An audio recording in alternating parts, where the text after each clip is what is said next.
Good day, Sir Chan. My name is Justin Blake Vidal, and today I will be presenting my final paper to the research I have conducted on the book Way to Wisdom: An Introduction to Philosophy by Carl Theodor Jaspers. So to start off with my abstract, in this paper the researcher attempts to have a deeper understanding of what philosophy is. For Jaspers, philosophy is a way of thought, which uses expert knowledge while going beyond it. Wisdom is the mind's ability to scrutinize knowledge. That is, the mind's capacity to critically evaluate and apply knowledge. When we scrutinize knowledge, we engage in a process of critical examination. To understand more about philosophy as presented by Jaspers, three main points for discussion are identified. So let us get into the first one. Philosophy is not a body of knowledge. According to Jaspers, philosophy is not a body of knowledge, but is a mode of activity or a method of investigation. The next one, the source of philosophy is in death, uncertainty, wonder, and doubt. Jaspers claims that the source of philosophy is found in boundary situations, such as the three I have presented.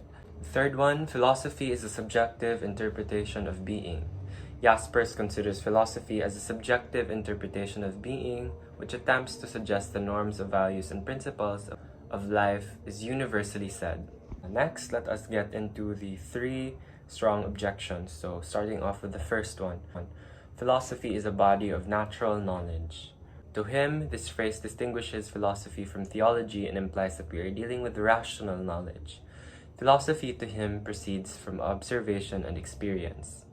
He also said that philosophy is a natural form of inquiry, by being concerned with the fundamental aspects of all things we reach beyond everyday inquiries and scientific explanations. Second one, hazards of life are not the sole sources of philosophy. So as I have mentioned on the second main point, although death, uncertainty, and doubt, which he called as hazards of life, can indeed be considered sources of philosophical inquiry, they are not the sole sources of philosophy.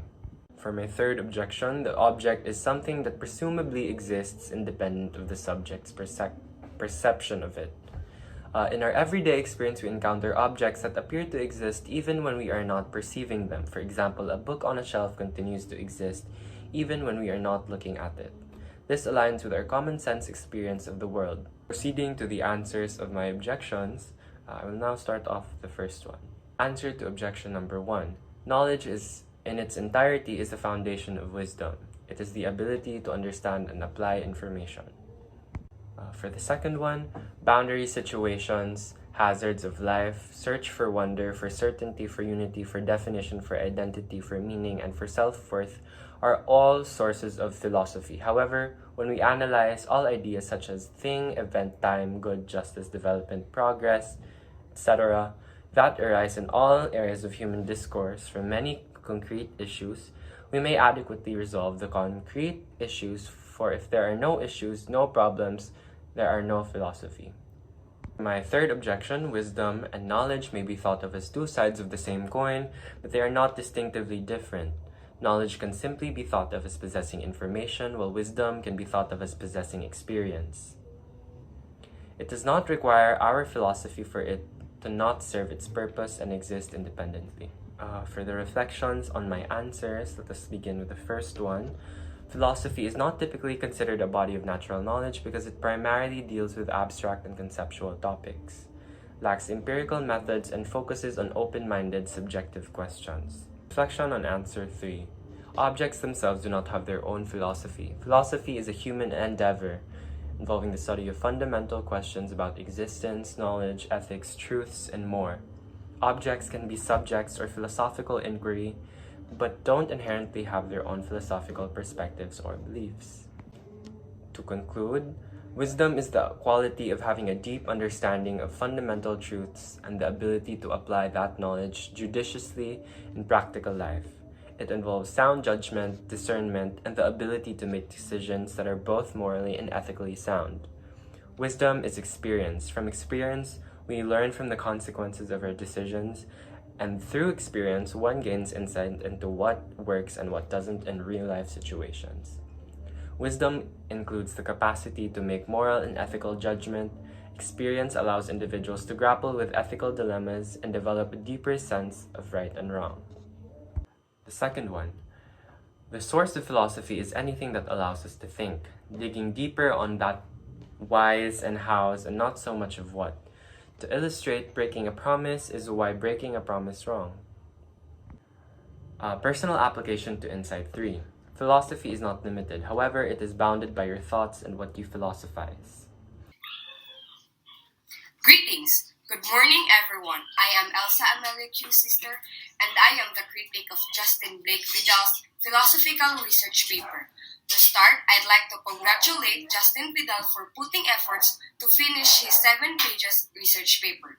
As a researcher, I can relate that making research paper requires commitment for you to succeed. First, I'd state that he used outdated citations that impacts the credibility and reliability of his paper. Another thing, I'm not quite satisfied by the main points of his paper because I find it not strong enough as it is not expounded and explained thoroughly. Despite him providing citations, it is not strong and liable enough to support his claim. I have no problems regarding his main point because it has been properly objected by his but I'd like to stress that he missed the primary objection for his main point, and that is stating that philosophy is considered as body of knowledge because knowledge comes first before conducting methods of investigation. The objection to second main point is accurately justified, for it is correct that hazards of life are not the ones that serve as the starting point of philosophizing. The third main point and its objection is confusing. The researcher mentions authentic existence, but he did not provide even its definition for it to be understood. Indeed, some things continue to exist even humans do not perceive them, but one could not appreciate objects if he or she is not even conscious of it. But on the positive side, his main points are directly objected by objection. His responses and reflections are properly anchored to the main points and objection of the paper. Overall, his paper is quite good, but I'd like to emphasize that every context of it lacks to be explained, expounded, and supported by up-to-date citations. I think this is the area he needs to focus and improve the most for his philosophical research paper to be compelling. That is all. I hope the researcher considers my critique as guide for him to improve his philosophical research paper.